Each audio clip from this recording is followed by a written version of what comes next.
اس میں اللہ کے رسول ارشاد فرماتے ہیں کہ جو انسان زبان پہ لگام رکھتا ہے، جو انسان اپنی زبان کی حفاظت کرتا ہے، اللہ کے رسول ارشاد فرماتے ہیں وہ سب سے بہترین مسلمان ہیں۔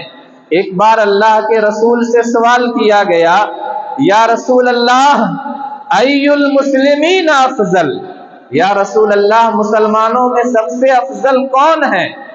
وہ کون مسلمان ہے جس کو فضیلت حاصل ہے، جسے برتری حاصل ہے؟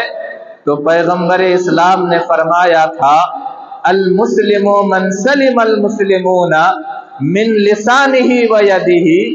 حقیقت میں مسلمان اور سچا مسلمان، ایک کامل مسلمان وہ مسلمان ہے جو اپنی زبان پہ لگام رکھتا ہے، جو اپنے ہاتھ پہ کنٹرول رکھتا ہے، جس کی زبان اور جس کے ہاتھ سے دوسرے مسلمان محفوظ رہیں، یقیناً وہ مسلمان سب سے بہترین مسلمان ہے۔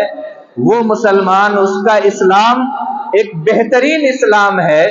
اتنا ہی نہیں بلکہ زبان کی حفاظت پر پیغمبر اسلام نے جنت کی ضمانت لی ہے۔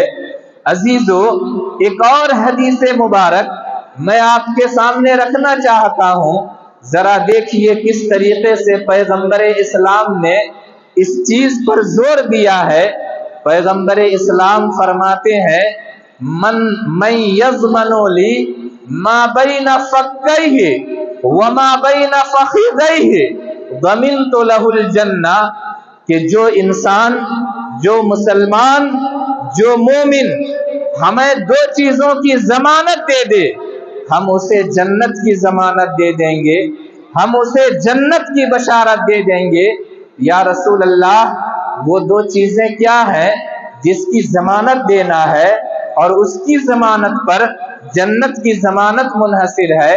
تو پیغمبر اسلام نے فرمایا تھا کہ جو انسان دو چیزوں کی حفاظت کر لے، پہلی چیز جو چیز دو جبڑوں کے درمیان ہے یعنی زبان کی حفاظت کر لے، اور دوسری چیز جو دو ٹانگوں کے درمیان ہے، دو پیروں کے درمیان ہے یعنی شرمگاہ کی حفاظت کر لے، اللہ کے رسول ارشاد فرماتے ہیں کہ جس انسان نے اپنی زبان کی حفاظت کر لی اور اپنے شرمگاہ کی حفاظت کر لی، میں اس کے لیے جنت کی ضمانت دیتا ہوں، میں اس کے لیے جنت کی گارنٹی دیتا ہوں۔ اور ایسا کیوں نہ ہو، آج معاشرے میں جو اکثر برائیاں ہیں وہ انہی دو چیزوں کے کارن ہے، یا تو ہماری زبان کی وجہ سے ہے یا ہمارے شرمگاہ کی وجہ سے ہے۔ اگر مسلمان اپنے زبان کی حفاظت کر لے، اپنے شرمگاہ کی حفاظت کر لے، تو یقین مانیے ہمارا معاشرہ سنبھلتا ہوا نظر آئے گا، ہمارا سماج ترقی کرتا ہوا نظر آئے گا۔ آج ہماری بہن بیٹیاں ہم سے محفوظ نہیں ہے، آج ہمارے بڑے ہماری زبان سے محفوظ نہیں ہے۔ آخر اس کے باوجود آپ یہ کیسے دعویٰ کر سکتے ہیں کہ ہمارا معاشرہ ایک بہتر معاشرہ ہے، ہمارا سماج ایک بہتر سماج ہے؟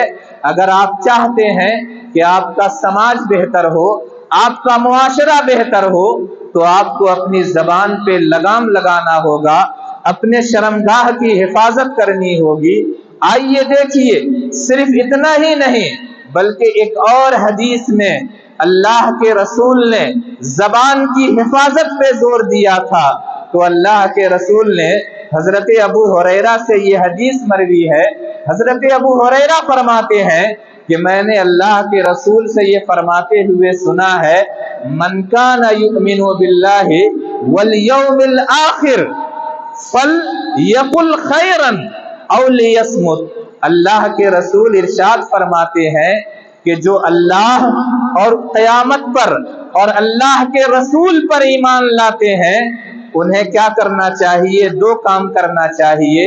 اگر وہ بولیں تو بھلی بات کریں، اگر وہ باتیں کریں تو اچھی باتیں کریں، اور اگر وہ اچھی باتیں نہیں کر سکتے ہیں تو انہیں خاموش رہنا چاہیے۔ پیغمبر فرماتے ہیں او لیصمت، اگر وہ اچھی باتیں نہیں کر سکتا ہے تو اسے خاموش رہنا چاہیے۔ آگے اسی حدیث میں اللہ کے رسول ارشاد فرماتے ہیں وَمَنْ كَانَ يُؤْمِنُ بِاللَّهِ وَالْيَوْمِ الْآخِرِ فَلَا يُؤْذِي جَارَهُ۔ اللہ کے رسول فرماتے ہیں کہ جو اللہ اور اس کے رسول پر ایمان لاتے ہیں تو انہیں اپنے پڑوسی کو تکلیف بھی نہیں دینا چاہیے، اپنے پڑوسیوں کو تکلیف دینے سے بچنا چاہیے۔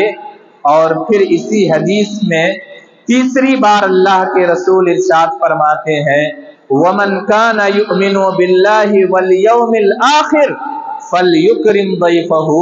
جو اللہ اور اس کے رسول پر ایمان لاتے ہیں، قیامت پر ایمان لاتے ہیں، یوم آخرت پر ایمان لاتے ہیں، اسے کیا کرنا چاہیے؟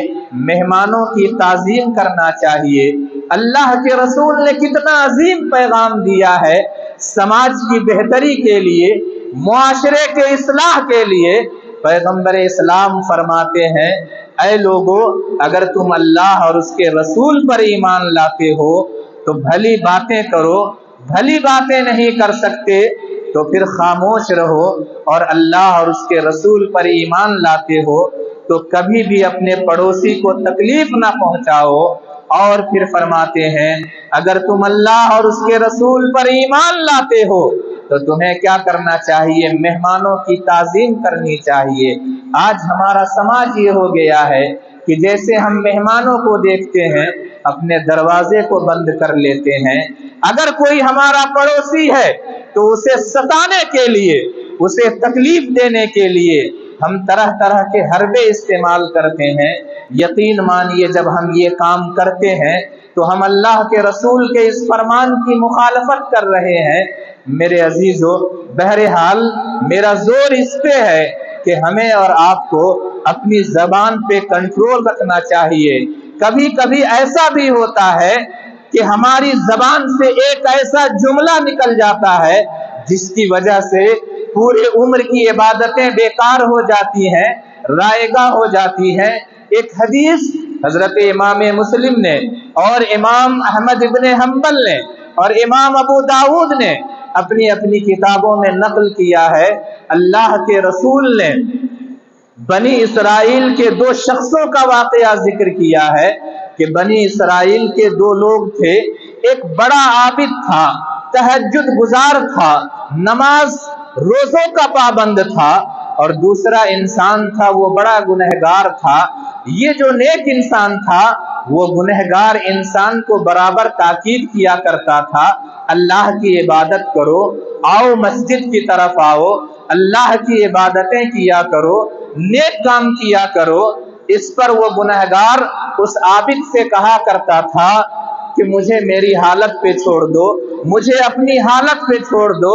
بہرحال ایک دن وہ عابد، وہ تہجد گزار انسان تنگ آ کر کے اس نے اس گنہگار کو بد دعا دے دی اور کہا کہ میں قسم کھا کے کہتا ہوں کہ اللہ کبھی بھی تمہیں جنت میں داخل نہیں کرے گا۔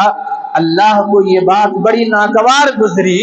اللہ نے فوراً فرشتوں کو بھیجا اور کہا جاؤ، میں نے اس گنہگار کو بخش دیا ہے، اسے جنت کی بشارت دے دو، اور اس عابد کے سارے اعمال کو ضائع کر دیا ہے۔ جاؤ اسے کہو تمہیں یہ مجال کیسے ہو گئی کہ تم نے یہ قسم دے کر کے کہہ دیا کہ اللہ تمہاری مغفرت نہیں کرے گا، تمہاری یہ مجال کیسے ہوئی؟ بہرحال کہنے کا مطلب یہ ہے کہ اس کی زندگی بھر کی عبادت کو اس کے ایک جملے نے رائے گاہ کر دیا، ضائع کر دیا۔ اس نے ایک جملہ کہا تھا میں قسم کھا کے کہتا ہوں کہ اللہ تمہیں جنت میں نہیں جانے دے گا۔ میرے عزیزو، اس کے ایک جملے نے اس کی زندگی بھر کی عبادت ضائع کر دی۔ بہرحال اس لیے ہم قوم مسلم کو اپنے مسلم معاشرے میں، اپنے مسلم سماج میں اس پہ زور دینا چاہیے۔